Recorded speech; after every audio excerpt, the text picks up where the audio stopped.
Phylum Mollusca, PHYLUM, double L मत करना, LUM, phylum Mollusca.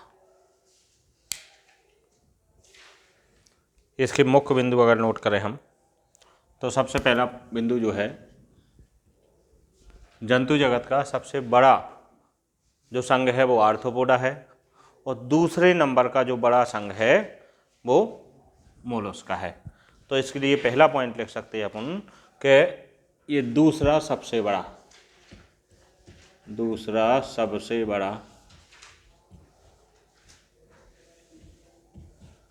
संघ, ये दूसरा सबसे बड़ा संघ है, दूसरा सबसे बड़ा संघ है। इसके बाद आगे बढ़ें, इनका शरीर जो होता है, इसी में पॉइंट देखें, शरीर बहुत कोमल होता है। इन बिंदुओं को नोट करते जाएं। शरीर कोमल होता है, जो मुख्य लक्षण हैं वो लिख रहे हैं, तथा कवच युक्त। कैसा होता है? कवच युक्त। जो सुरक्षा कवच रहता है इनके शरीर पे, कोमल होता है शरीर, इसलिए इनके शरीर पे नेचुरली क्या पाया जाता है? सुरक्षा कवच पाया जाता है, कवच युक्त होते हैं। ठीक, जितने भी कवच युक्त जंतु हैं ये सब इसमें शामिल हैं। ठीक, नंबर 2, दूसरा पॉइंट देखें। ये जंतु समुद्री, स्वच्छ जलीय तथा स्थलीय तीनों हो सकते हैं। समुद्र में भी कुछ जंतु पाए जाते हैं, समुद्री हो सकते हैं, स्थलीय हो सकते हैं, और स्वच्छ जलीय हो सकते हैं।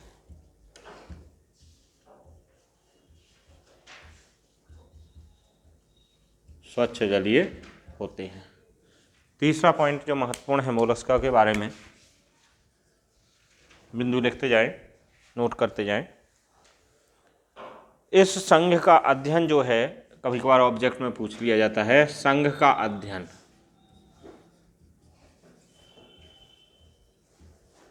अगर हम मोलस्का संघ का अध्ययन कर रहे हैं तो उसको मेलेकोलॉजी, क्या कहा जाता है?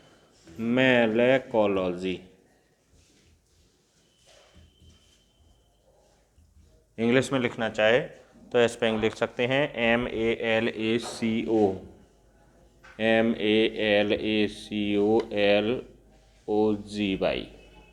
मेलेकोलॉजी, मेलेकोलॉजी कहते हैं। और इन जंतुओं के कवच का अध्ययन करें, संघ का अध्ययन करें तो मेलेकोलॉजी, और जंतुओं के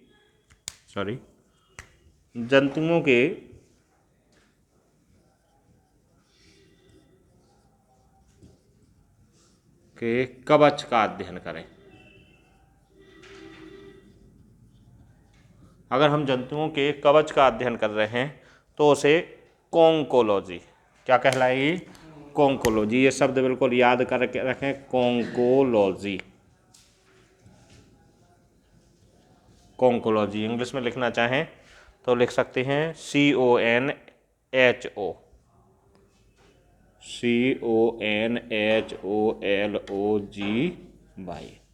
कोंकोलॉजी, कोंकोलॉजी कहते हैं।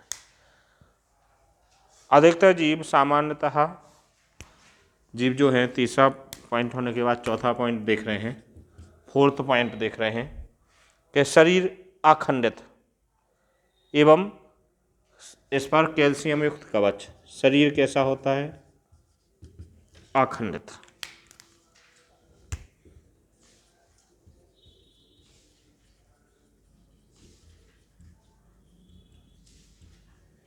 इस पर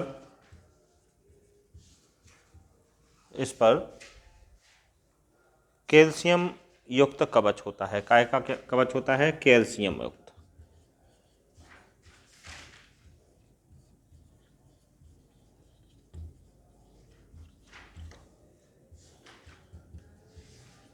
कैल्शियम युक्त कवच होता है। ये बिंदु जो अपन लिखते जा रहे हैं उनको आप लोग नोट करते जाएं। महत्वपूर्ण बिंदु हैं जो हमें मोलस्का की स्पेशलिटी बताते हैं। शरीर 3 भागों में विभक्त। यदि शरीर के हिस्से देखें, शरीर 3 भागों में विभक्त होता है। पहला हिस्सा होता है इसका सिर, हेड। पहला इसका होता है सिर या हेड। दूसरा हिस्सा अंग तंत्र, पृष्ठीय अंतरांग। क्या? अंतरांग। अंतरांग।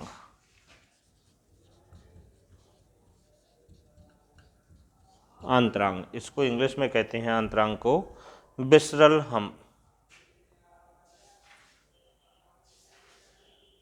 Visceral hump, VICERAL, visceral hump. Visceral hump.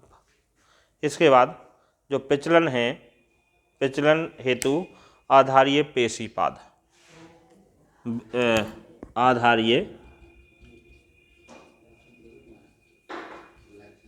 आधारीय पेशीय पाद। पेशीय पाद को इंग्लिश में लिखना चाहें तो मस्कुलर फुट। कैसे होते हैं इनके? Muscular foot. फुट होते हैं मस्कुलर। कोई हड्डी वड्डी नहीं पाई जाती है, हड्डी वगैरह तो अभी बनी ही नहीं है। कॉर्डेट आएंगे तब उसमें अपन लोग ऐसे जीवों का अध्ययन करते हैं जिनके अंदर हड्डी होती है। 5 पॉइंट अभी डिस्कस करे अपन ने। दूसरा सबसे बड़ा संघ है। शरीर कोमल और कवच युक्त होता है। समुद्री, स्थलीय या स्वच्छ जलीय हो सकते हैं। संघ का अध्ययन यदि करें, मोलस्क का संघ का अध्ययन करें तो मैलेकोलॉजी कहलाता है। यदि जंतुओं के कवच का अध्ययन करें तो कॉन्कोलॉजी कहलाता है। यदि शरीर देखा जाए तो अखंडित होता है। एनालिट्स में खंडित होता है जबकि इसमें अखंडित होता है। इस पर कैल्शियम युक्त कवच होता है और शरीर के 3 हिस्से पाए जाते हैं, सिर वाला हिस्सा, फिर अंतरांग या विसर हम्प वाला हिस्सा, और इसके बाद जो मस्कुलर फुट है, मांसल, इनको आगे पीछे कहीं पे चलना पड़ता है। यदि पिचलन के अंग हैं तो वो मस्कुलर फुट हैं। 6वां पॉइंट देखने जा रहे हैं। 6वां पॉइंट जो है वो बहुत ही महत्वपूर्ण पॉइंट है। त्वचा नरम एवं स्पंजी। त्वचा जो होती है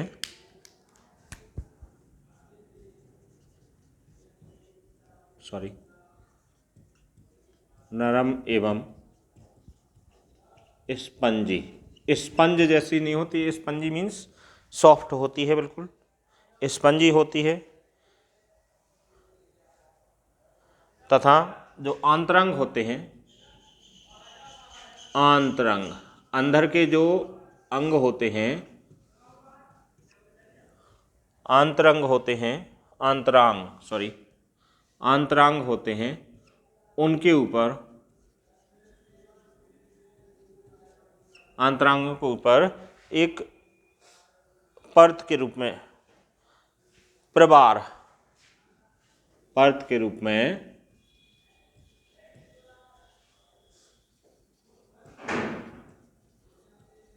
प्रवार, क्या? प्रवार, प्रावार, प्रावार, और इसको इंग्लिश में क्या कहते हैं? मेंटल बनाती है। हाँ जाओ। प्रावार बनाती है, इसको इंग्लिश में कहते हैं मेंटल। 7वां पॉइंट देखें, जो महत्वपूर्ण 7वां पॉइंट है,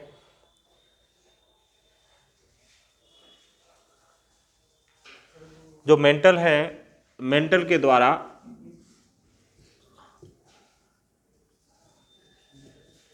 मेंटल क्या करता है? मेंटल जो है बाह्य कवच स्रावित करता है।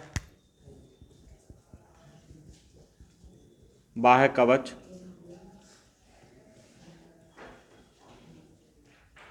स्रावित करता है। मेंटल बाह्य कवच स्रावित करता है।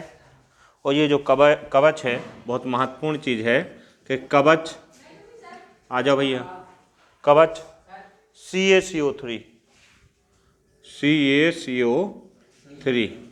ये महत्वपूर्ण बात है, ये ऑब्जेक्ट में आ सकती है। कवच जो है CaCO3, कॉन्कियोलिन प्रोटीन, तथा कॉन्कियोलिन प्रोटीन कॉन्कियोलिन, ये नोट कर लें, बहुत ही महत्वपूर्ण बात है, ऑब्जेक्ट में आ सकता है। कॉन्कियोलिन प्रोटीन का बना होता है।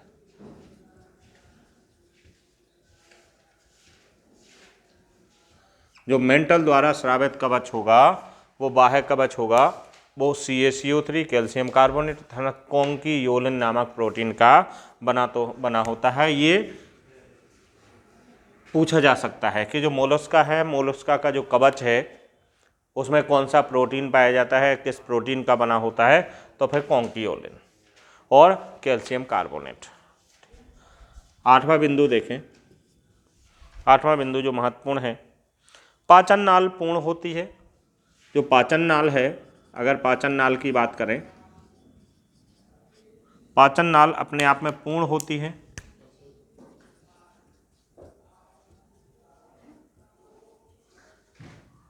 पाचन नाल पूर्ण होती है। अच्छा, दांतों युक्त, जो दांतों युक्त रेतनांग पाए जाते हैं, दांतों युक्त रेतनांग, दांतों युक्त रेतनांग, जिन्हें क्या कहते हैं, रेडुला। इंग्लिश चाहिए तो लिख सकते हो आप, रेडुला पाए जाते हैं।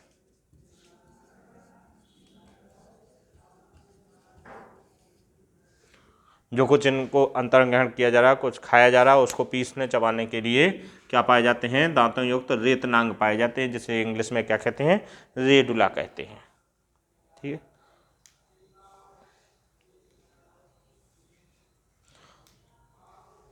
श्वसन का जो महत्वपूर्ण बिंदु है, अब देखें श्वसन वाली बात। इनमें पाचन नाल होगी, पूर्ण होती है। श्वसन की बात अगर करी जाए तो श्वसन जो है पंखनुमा गिल्स के द्वारा, पहला देखें अगर तो पंखनुमा गिल्स होते हैं, पंखनुमा गिल्स होते हैं। और कहाँ पाए जाते हैं ये, इसका उदाहरण लिख लो, गिल्स, पंखनुमा गिल्स। जैसे मछली में होते ना, तो मछली में ऐसे क्रम से होते हैं, ये पंखनुमा बाहर शरीर में निकले रहते हैं। तो पंखनुमा गिल्स के लिए उदाहरण कोष्टक में लिख लिया, टीनिडिया। किस में पाए जाते हैं, टीनिडिया, टीनिडिया, टीनिडिया। नेक्स्ट आगे बढ़ें। ये उत्सर्जन में जो गिल्स हैं, जो इन्हें सॉरी ईजी ना करके पंखनुमा गिल्स ही को क्या कहते हैं, टीनिडिया कहते हैं। ठीक, टीनिडिया कहलाएंगे ये, जो गिल्स होंगे उनको टीनिडिया कहेंगे। अच्छा, और ये नियोपिलिना, अगर इसका उदाहरण चाहिए तो किस में पाया जाएगा, ईजी करके अगर लिखना चाहें तो नियोपिलिना, नियोपिलिना नामक जीव में पाए जाते हैं ये गिल्स, जो पंखनुमा गिल्स होते हैं। नेक्स्ट अगला बिंदु देखें, ये उत्सर्जन में भी सहायक होते हैं। ये मेंटल गुहा में पाए जाते हैं और काय में, उत्सर्जन में भी सहायक, मेंटल गुहा में पाए जाते हैं।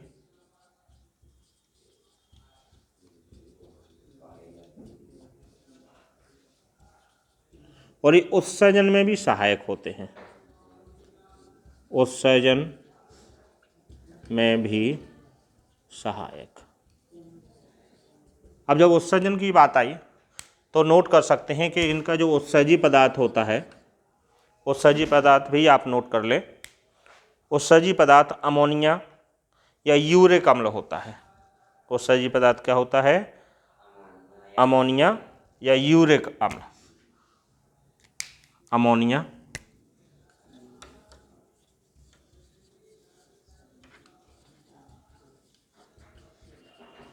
अमोनिया या यूरिक अम्ल।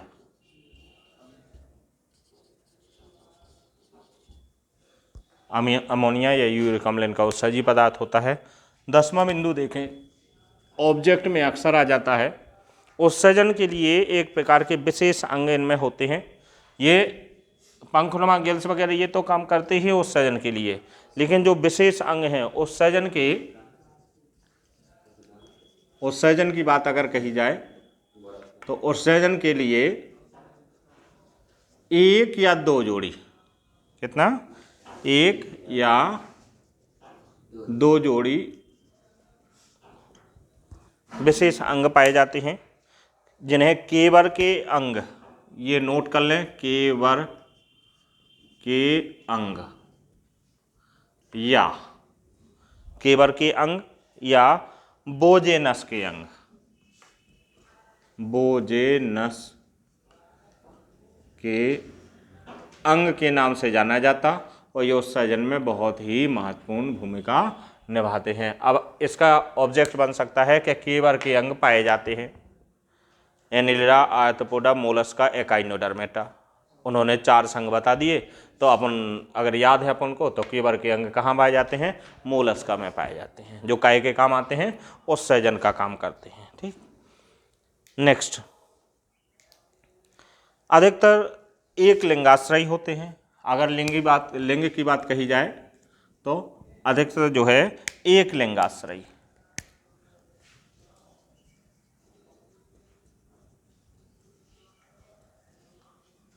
एक लिंगाश्रयी।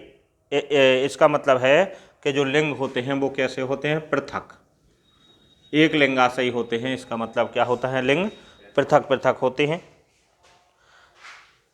अधिकांश अंडज होते हैं, बहुत महत्वपूर्ण चीज देखें तो अधिकांश जो है क्या से होते हैं, अंडज, अंडे देने वाले, अधिकांश अंडज होते हैं।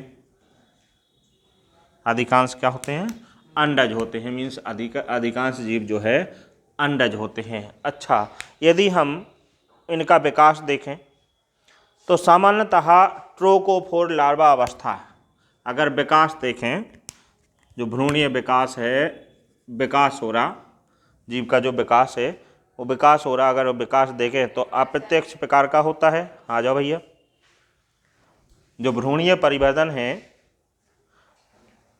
वो अप्रत्यक्ष प्रकार का होता है। भ्रूणीय परिवर्धन की बात करें अगर तो परिवर्धन अप्रत्यक्ष प्रकार का, परिवर्धन अप्रत्यक्ष प्रकार का, आप लोग नोट करते जाइए। अप्रत्यक्ष प्रकार का होता है, अप्रत्यक्ष प्रकार का होता है तो सामान्यतः ट्रोकोफोर लार्वा अवस्था के द्वारा, सामान्यतः ट्रोकोफोर लार्वा, ये नाम नोट करें, ट्रोकोफोर लार्वा अवस्था के द्वारा, ट्रोकोफोर लार्वा अवस्थाओं के द्वारा।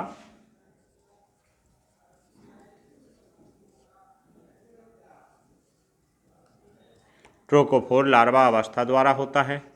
अच्छा, इसके अलावा जो अन्य लार्वल अवस्थाएं पाई जाती हैं जैसे ग्लोचिडियम लार्वा, ये नोट कर सकते हैं कि ग्लोचिडियम लार्वा कहाँ पाया जाता है, ऐसा क्वेश्चन पूछा जा सकता है। ग्लोचिडियम लार्वा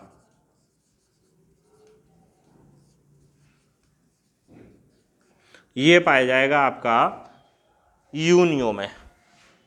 यूनियो और पाइला इसके उदाहरण अपन ने पढ़े हैं, तो यूनियो में। एक और देखें तो पाइला में जो बेलीजर लार्वा, बेलीजर लार्वा, बेलीजर लार्वा पाया जाएगा पाइला में। यूनियो और पाइला इसके उदाहरण हैं और पाइला में बेलीजर नामक लार्वा पाया जाता है। तो ये ऑब्जेक्ट में पूछे जा सकते हैं कि यूनियो में पाए जाने वाली लार्वल अवस्था कौन सी है, तो ग्लोचिडियम। अगर पूछा गया पाइला में पाई जाने वाली लार्वल अवस्था कौन सी है, तो बेलीजर। ये नाम याद करने ही पड़ेंगे आपको, बायोलॉजी पढ़ रहे हो तो इंग्लिश टर्म सीखने ही पड़ेंगे, उसमें कोई शक की बात नहीं है, हर हाल में तुम्हें सीखना ही होगा। अच्छा, ये एक और बहुत बड़ी सामान्य बात है जो महत्वपूर्ण बात है, ये सबको पता है कि मोलस्का में एक ऐसा जंतु पाया जाता है जिससे मोती बनता है। उस मोती बनाने वाले जीव का नाम लिख सकते हो आप, ट्राइडेक्ना। ट्राइडेक्ना नाम याद करें, ट्राइडेक्ना। बिल्कुल याद कर लो। ट्राइडेक्ना, ट्राइडेक्ना याद हो गया क्या?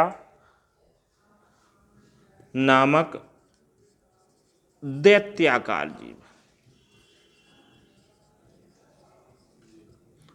ये थोड़ा सा बड़ा जीव होता है, दैत्याकार मोलस्क है जो टेनिस के गेंद के समान मोती निर्मित कर सकता है। कितना?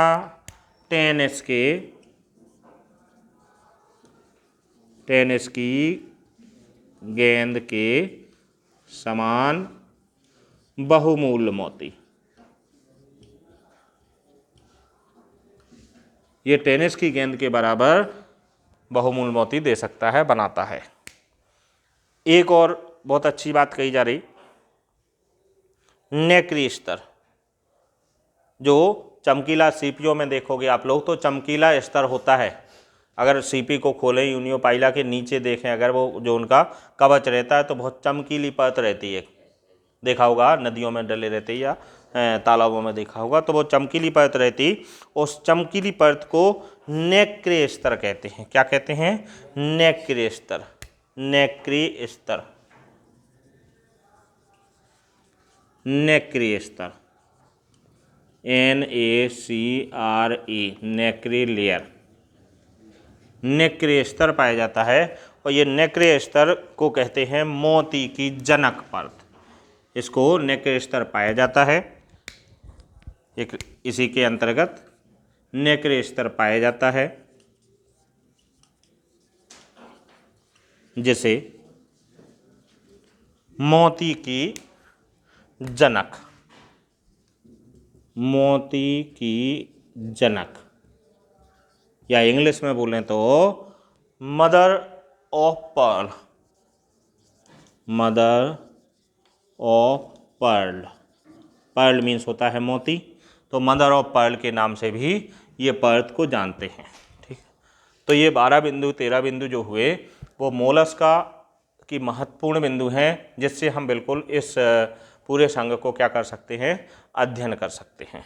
तो आज हमने इन बिंदुओं को स्टडी किया, मोलस्का के बारे में जानकारी प्राप्त की।